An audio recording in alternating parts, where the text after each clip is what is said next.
Hello, friends. I would like to share a very unique incident with you guys.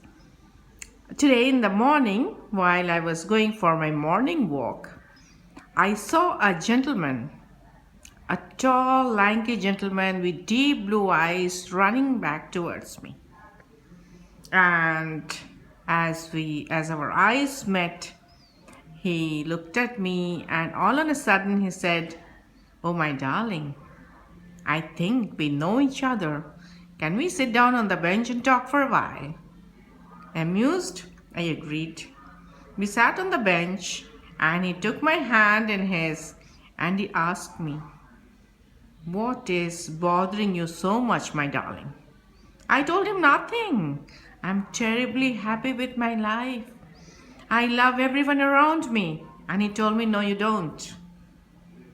You love everyone around you because you think that unless you love them, they are not going to love you back. But this expectation is never going to meet.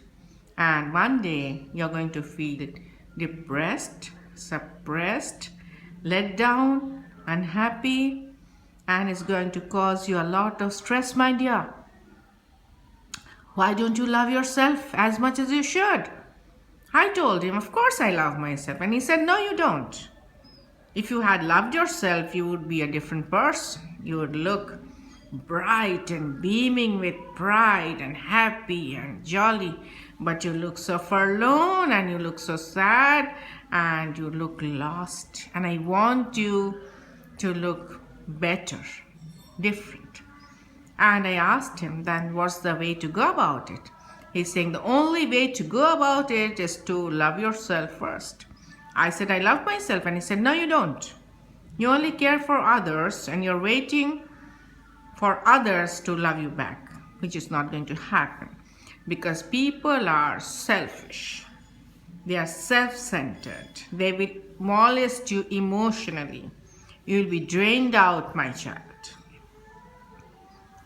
The only person that loves you is yourself. And the only way of surviving in this world is to love yourself.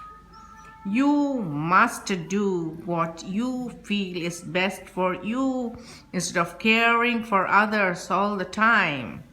Don't try to please everybody because that's not possible. You cannot please everybody at the same time. So what do? The best way of loving you is to communicate with God, which you're not doing at all. And I told him, "Yes, I do a lot of meditation, I do a lot of yoga, I sit in front of the God and I pray." And he said, "No, you don't. You are only asking from God. You are not willing to give him anything." And I said, "Now what can I give to God?" And he said, "Well, you can offer your soul to God." And I said, "Then what's the way to do it?" And he said, "The only way to love God is by loving yourself." What we do is we meet again the next week and let me see how you change. And he bid me adieu and went his way.